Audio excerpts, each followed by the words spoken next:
This is our sun today. I just took video of it. The surface of our sun is a very busy place.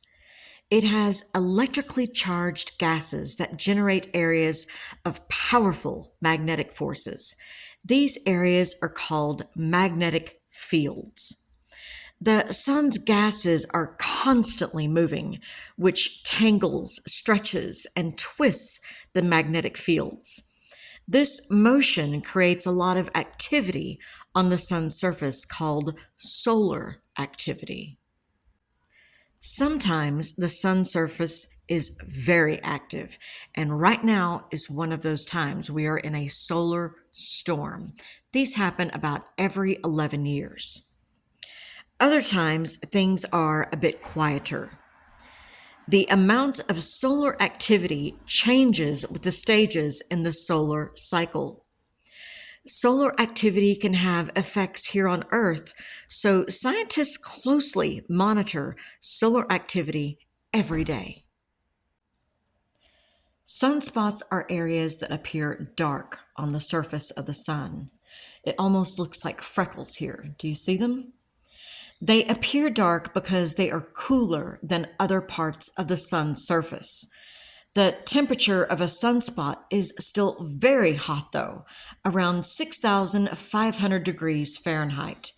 Why are sunspots relatively cool compared to the rest of the surface of the sun? It's because they form at areas where magnetic fields are particularly strong.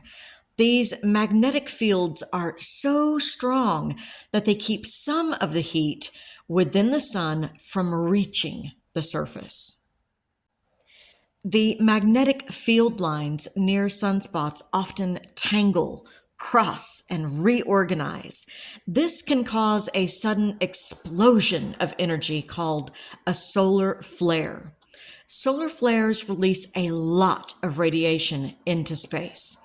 If a solar flare is very intense, radiation that it releases can interfere with our radio communications here on Earth. Solar flares are sometimes accompanied by a coronal mass ejection, or a CME for short.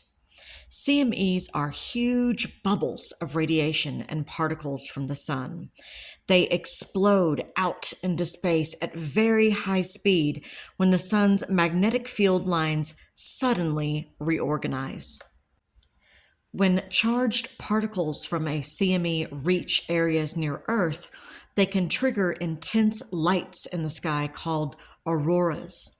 When particularly strong, a CME can also interfere in power utility grids, which at their worst can cause electrical shortages and power outages.